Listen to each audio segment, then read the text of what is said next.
Саналын одоо 27 дугаар хуульд таныг оролцохгүй болсон талаар одоо янз бүрийн мэдээлэл олон нийтэд хүрчээгээд бас явж байна. Хариуллаа яагаад оролцохгүй вэ?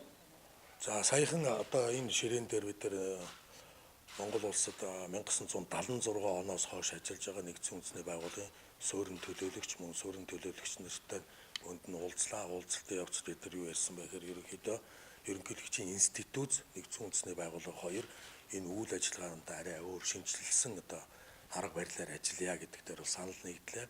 Мөн нэг санал нэгдсэн юм бол бид нар 5 том асуудлыг тойрч ярья. Ажилгүйдэл, ядуурл, энэ байгаль орчны бохирдол буюу цөлжилт, мөн хүүхдийн асуудал, агаарын бохирдол гэсэн. Энэ 5 зүйл дээр хамтарч ажиллая гэсэн энэ асуудлыг яриад санал нэгтээ гарлаа, арга барилаа өөрчлөе гэдэг. Саяхан бид нар хүнсний асуудлаар хүнсний аюулгүй байдлын тал дээр чуулган хийсэн. Нэгдсэн үндэсний байгууллагатай ингээд байнга хамтарч ажилладаг Монгол улс. Одоо засгийн газар их хурл ерөнхийлөгч. Тэгээс энэ чуулганд очсноороо тэр асуудал дээр бол юу гэдэг нэгээр ач холбогдлоо багасгаад байгаа юм биш. 72 дугаар чуулган за яг 70 дугаар чуулганч гэдэг юм ингээд нэг тэгш тоонууд дээр бол очих ёстой байх. Заавал очих шаардлага байхгүй.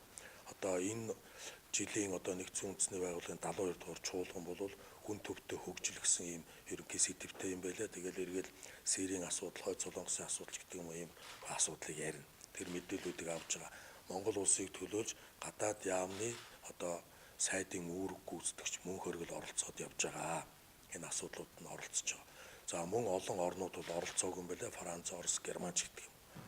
За миний хувьд бол жил болгон урдны ерөнхийлөгч ордог байсан.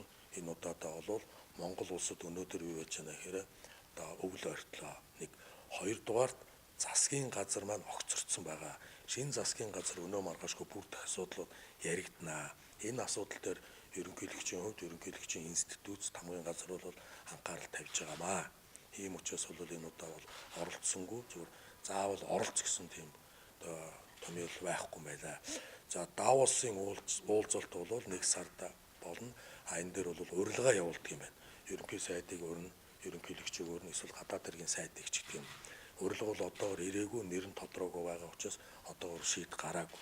Гэхдээ бид нар энэ гадаад айлчлалуудыг судалсны үндсэн дээр үр дүн Монгол улсад ямар хэрэгтэй вэ гэсний үндсэн дээр энэ гадаад айлчлалуудыг хийж байна. Ийм зорилготой байгаа шүү гэдэг одоо мэдээлье. Энэ засгийн газар огцроо дуудлаа. Одоо энэ засгийн газараа байгуулъя мөн энэ ерөнхий сайдаа одоо үүрэг гүйцэтгэгчид томилоо.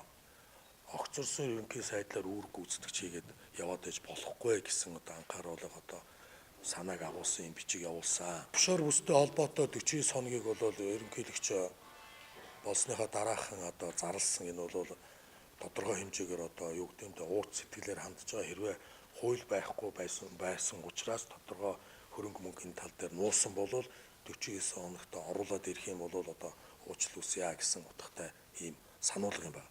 Энэ бол өнгөрсөн энэ дээр бол авилгалтай тэмцэх газар ажил хийх ёстой. Яах гэж авилгалтай тэмцэх газрыг байгуулсан. Энэ улс төрчдийн энэ авилгалын асуудлыг л олж ирэх асуудал дээр энэ байгууллага байгаа гэж боддог.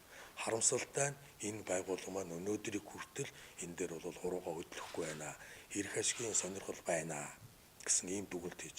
Энэ тал дээр бол 49 хоногийн дараанаас эхлээл би сэлэм гаргалж авчаа яваад энэ байгууллагын өөрөө шахаж ажиллаж байгаа.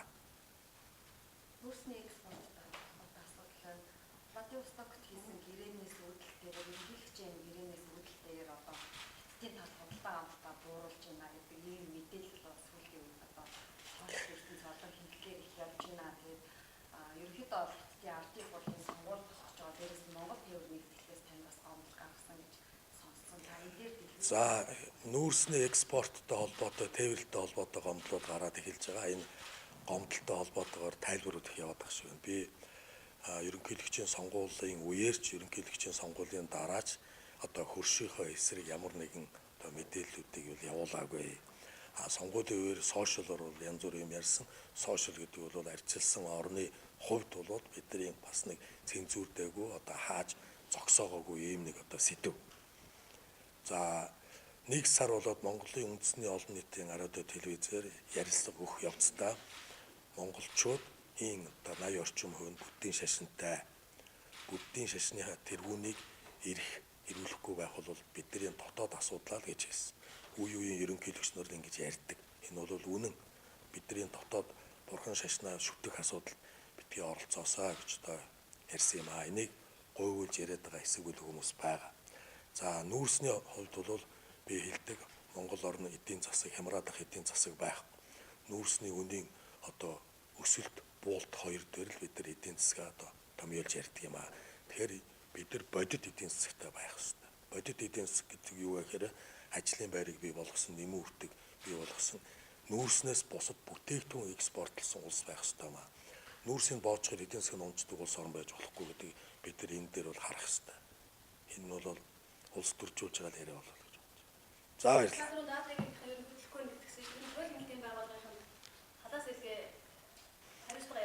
За би бол өөрөө юу мэдэж хүн халд солих асуудал байхгүй санал болгодог их хурлаар ордог.